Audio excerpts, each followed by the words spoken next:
on a verse. If you don't like what you see, let me out of your gray crew work. Cause you don't like any color at all. You better watch out for some happiness to come back in your life. But this is my way, will you come with me? My mind is a purple universe, my tears are yellow. The orange street, I know I don't need ecstasy or any kind of medicine, but I will turn the light on, open my eyes and shout it out. I'm addicted to color. It is the Seth Williams Show with myself, Chris Aiken, and the mighty Seth Williams, and we are thrilled to have this young lady here to talk all about her new release.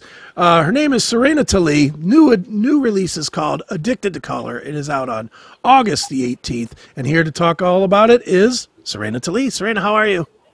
Hi, all together. I'm great, thanks. I hope you do. Yes, absolutely. Hey, real quick, do you like what I did with the background? Addicted to color. And I got the color in the background, you know, kind of matches the hair. I was kind of going for a whole theme here. That's great. And I see you have a lot of colors in the background too, so it's great. Right. Very Get good. each other. Well, Seraina, obviously you are promoting your new release, Addicted to Color. Comes pretty quickly after Simple Talk, which was a great record as well. Although this one, to me, definitely different. It definitely is a little more punk-oriented, punk-ish oriented. It's got a little more attitude to it. It's almost like the first one you were feeling it out, seeing how far you could go, where this one now you're kind of pushing the envelope. So why don't we start there, and you tell us all about Addicted to Color. Yeah, for me it's also a little bit different, although it's like not about the songwriting. The songwriting process was like pretty much the same. But me and my producer, we know better what we want to have in the end. So where we're heading to, and in the first album we were like trying some stuff out, and yeah.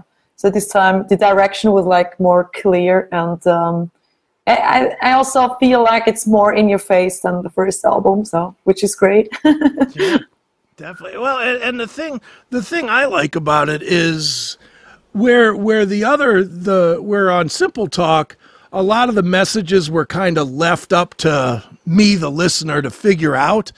This one here, you're not leaving much doubt at all. You're like, this is the one for the girls.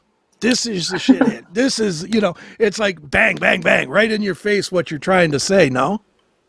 Yeah, I think so too. So it is also something I discovered, like it's okay to be like, to have a stand on something, and I want to do that, and yeah. So where exactly are you located? I am in Luzern in Switzerland, so I'm right now in the middle of Luzern. What's the rock scene like there compared to the States?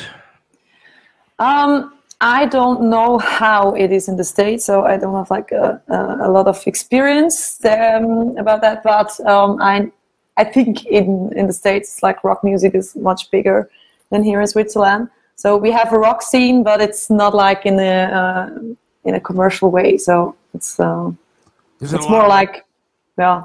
Is it a lot of like local clubs, or you play arenas? I don't know what it's like over there. So yeah, we have both. So it's, if you like really like the big rock stars, they also play in the arenas, and we have that too. Yeah. Huh. Excellent. Well, Seraina, let's dig into the record a little bit, because I do have a few questions here.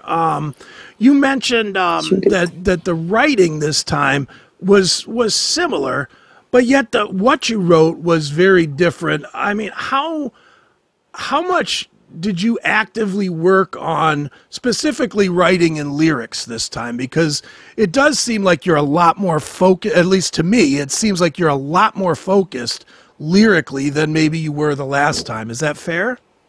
That's interesting that you see it that way. So and it's great to hear that. Thanks. So I give a lot into the lyrics, so it's something very important for me. And as I said before, this time I like go a little bit more out and talk a little bit more direct. Sure. Now I'm always curious too, and I'm going to stick with the lyrics for a minute.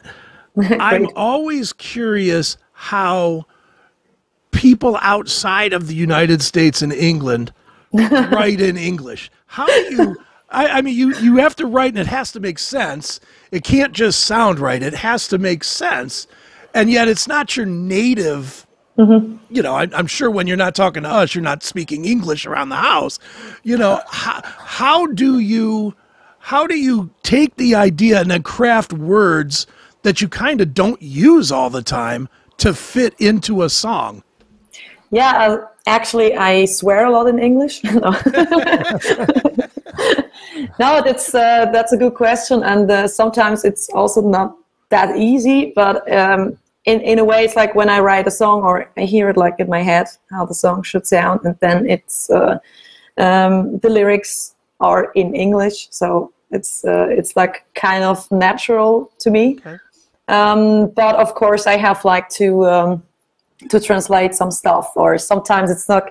I want to say something and I don't know how to say it in English, and then I have to try out some things until I get there. So maybe it's just it needs a little bit more time if you're not Native American. All right, so wait, now you got my head going here because now you talked about swearing in English.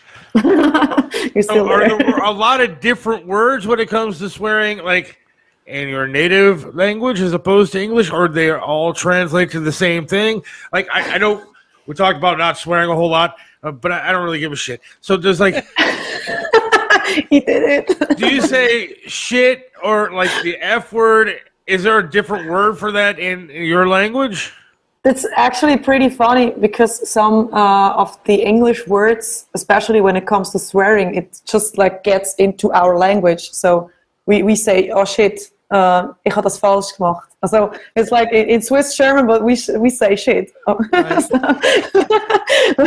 which is pretty fun. So I never thought about that, but it's normal. Because I got my head going. Like, what can I actually say? I can get away with me, saying to my wife, "Well, F you" in a different language, and I'd be all right with it. I don't know. Maybe not. Probably not. If she doesn't understand it, maybe can go through it. And actually, swearing in Swiss German sounds really funny, and yeah, I think you can't earn a lot of respect if you swear in Swiss German because it's just cute. Very nice. Well, Seraina, one of the messages on Addicted to Color is you've really taken up the girl power message. And over there, I don't know how it is. Over here, I do know there's a huge surge, probably the biggest surge ever, of female bands. And not only all female bands, but female-fronted bands and of all styles, whether it's in the rock world where you have, I don't know, Plush, or you have Liliac or Lil Azar, or in the metal world with like Ginger, and obviously Hailstorm has been big for 10, 12 years now. Why do you think that it has become acceptable? Do you think it's the cultural change across the globe? Do you think it's just that the women today are making better music than back in the day when you had Doro and then you started reaching past that? I mean, why do you think it's so much more prevalent and accepted now? I don't know. I think it's like change in general. And I also think it's great that girls just like stand up and do things themselves. So it's also like a thing that we can change. So it's not all about the men who do stuff like that, right? So it's also about the girls to just like take that instrument and just play it and don't overthink it always. And so I think it's great that it changes. So I don't know why, but it's maybe about time. So. Sure. Well, and one of the, correct me if you think this isn't right, but one of the things that I think has helped that movement is, back in the 90s and even 2000s, if there was a female in a band, we immediately saw them in a magazine in a bikini holding a guitar. That was what we saw. It was, hey, here's Lita Ford or whoever it would be. It'd be Lita Ford. Yeah, and she didn't need to. She didn't need to. She's great. So, and that's. But we don't really see that now. Now it's kind of when you see. I'll use Ginger as an example. You know, when you see her, she's just bringing it. You know, and it's not that she's not pretty or hot or whatever, because you know there are some that are. You know, obviously, Elisa White-Glues from Arch Enemy, gorgeous. At the same time, she's a murderer's row of singers. I mean, she's unbelievable, you know. But she doesn't present herself that way, and I think that change is what might be giving women a more fair chance. That women themselves are not isolating down to the lowest common denominators. Does that make sense? Yeah, that makes totally sense, and that's also something we still have to work on. So it's not done yet. So because I see a lot of things who go in that direction still, and it's always as a girl in that kind of music, it's always like you just are seen as like the body. So you have to present yourself as the pretty girl, and it's not like I don't care if I make music. I don't care if I'm a boy or a girl. So I just make music and what's the difference there? So, and men can also like dress well on stage. Why shouldn't they do that? So I also rather look at the man who's good dressed on stage and just does a good show. Look, I don't have a problem with, women being dressed in a certain way. Plenty of women out there like the men who take their shirts off and prance around on stage playing a guitar looking hot.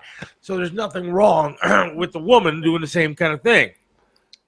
But politically, I'm not trying to get off the music. We'll get back to that, of course. But politically, here in the U.S., things are kind of messed up, to be polite, and things are going in a different direction. People have crazy thoughts. And do people in like Switzerland look at Americans anymore and say, these people are fucked and they need to do something different because they are completely screwed up? Is that the way that other countries look at Americans now, or is it still look at America as like a superpower or whatever you want to call it? I think you can say something like that about the whole like continent, so it's like there are different people, and of course there are some crazy stuff coming from the US, but it's also here. There are crazy people everywhere. So yeah, I just didn't know. I know that here we've lost our minds, so I didn't know if it was translating overseas as well, or if it just happened to be here in America that we've completely screwed up society. Okay. So I guess it is going everywhere. So I apologize for that. But yeah, it's interesting what's going on, and I didn't know how people in Switzerland. I've always wanted to move somewhere like Switzerland because it seemed beautiful and they're not as crazy as we are here. So that's what I didn't know how. Swiss people are crazy in another way. I would say it like that. So we have our own craziness. So. Your crazy is just not as publicized as our crazy. That's what it is. I guess. Maybe. Nice. Well, I know that you are strong, but people keep on telling you where you belong. It's only because of your boobs. Your colleagues are so pretty, that's the reason why you think that you need help. I'm telling you no lie. You're sweet and franchise soul. And now it's time to change your mind. This is a song for the girls all around the world, singing oh. This is a song for the girls all around the world, singing oh. You're 7 children and you're all alone. You work by night to keep your kids at home.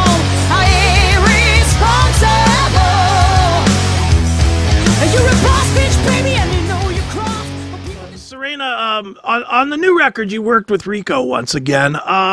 What is it about Rico that he brings to the project that you feel you need? Not maybe need is too strong of a word, but what is it that he brings that helps you as an artist?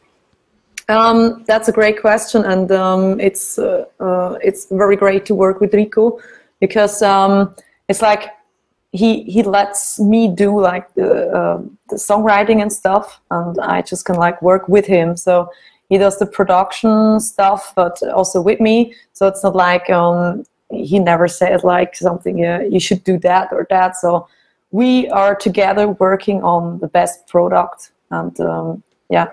And we want to get there together, and this is great. So I'm used to like write alone, but it's always great to have like a partner. Sure. Yeah, and we like have the same goal when it comes to music, so it's just great. Right. Is it easy for you? I mean, your name is on the record. Is it easy for you if he just totally disagrees with you? Is it easy for you to say, okay, we'll try it your way? Actually, we never got to that point that we like totally disagree. So it's like always we talk together, and then we decide together like does it fit or does it not fit. So, and in the end, it's always like my decision what I want to have on the record or what not. So, but it usually makes sense so when we talk about something. Yeah, okay. So yeah. All right, I gotta ask this because. I'm staring at you, and you're quite stunning, by the way. But how difficult? Because I've watched your videos and everything else. How difficult is it to keep the hair a certain way? Does it take a lot of time to do your hair like that? I mean, because I think it's awesome. I think it's really cool. So I didn't know how difficult of a process that is. It depends. So my hair is like very light naturally. So I don't have to do a lot of bleaching stuff. So I just do it like from time to time. And because the color like really comes out if the hair is like white. So you have like the white on the ground, and then you go with the blue and the green. So it's like a little bit more easy for myself. And I was working as a hairdresser and stuff. That's awesome. Well, it looks great. So. Tell people about your website and like all the merch and stuff that's on there, because I was checking it out a little bit too. It's very cool. Thanks. Yeah, I have some merchandise there with my comic face, like there, and yeah, people like it. I didn't know how the people respond to that comic stuff, but yeah, I'm a big fan of Marvel and stuff like that. So I thought it's a good idea, and people like it. And yeah, I have buttons and patches stuff. On the website, it's also best to get to know where I play next. So, yeah. Very good. Seraina, tell us about GEB, which is my favorite on the record. What a fun song. Yeah, it's kind of... so I have to struggle like every day with that whole social media stuff, and we were talking about girls and social media and whatever, and it's like very strange somehow. So in one way, girls have to do like a lot more than men, so they have to get like recognized.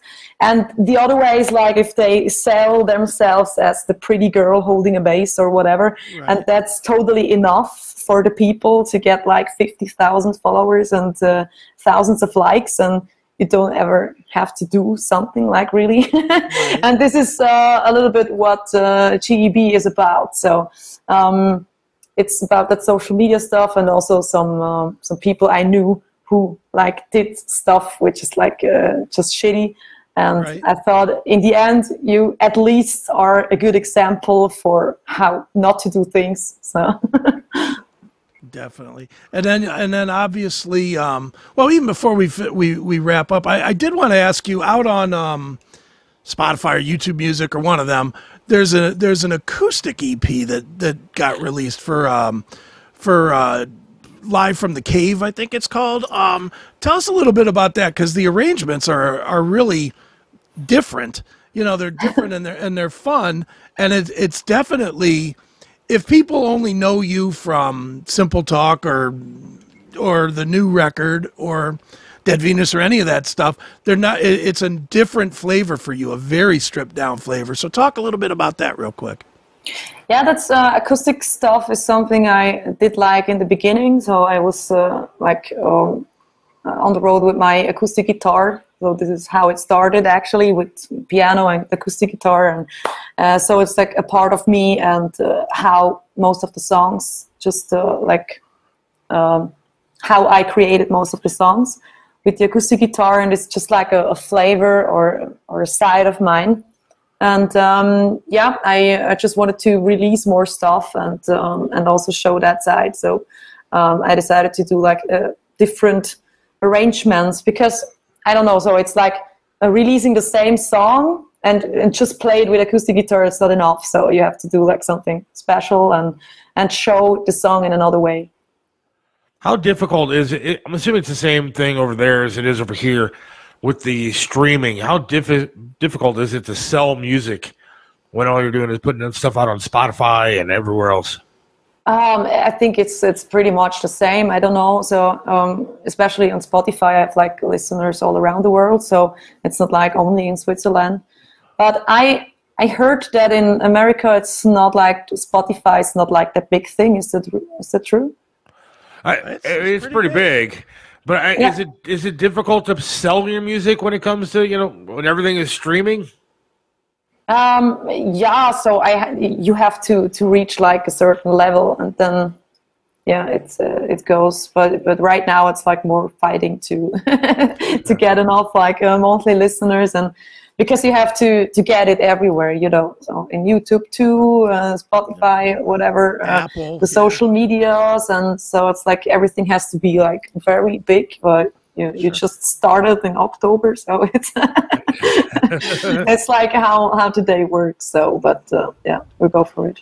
If you could have your way in today's world, would you have a hit single that's a hit everywhere in the world, or would you have a song that's in a hit movie, like in one of the Marvel movies? Because that might make you. I mean, honestly, having 30 seconds of one of your songs in one of the Marvel movies might make you 10 times as much money. I think I would go with the Marvel movies, but just because I'm a big fan, I would like really, yeah, think it would be great to hear like one of your songs in a movie like that. So. Very good. Well, Seraina, tell everybody your website and your socials and all that, where they can keep up with you and get all your music and buy something, not just stream it, but actually buy some physical merchandise and all that. Yes, that would be great, of course. So stream it, but also buy like the physical stuff. And it's also possible to pre-order the new album now. We have vinyl and CD, and there is also a fan box with the CD and like a bandana special and yeah, some other stuff. So go and check it out. Yeah, would be great. Absolutely. And you can find me with my name, Seraina Telli, so in Google or just on the website, and then you go to all the social media stuff. Sure. And they can look for this record right here. It is Addicted to Color. It's Seraina Telli. And Seraina, as always, we very much appreciate you coming on. And, absolutely. Thanks for joining us here on the Seth Williams Show. Thanks. It was a lot of fun.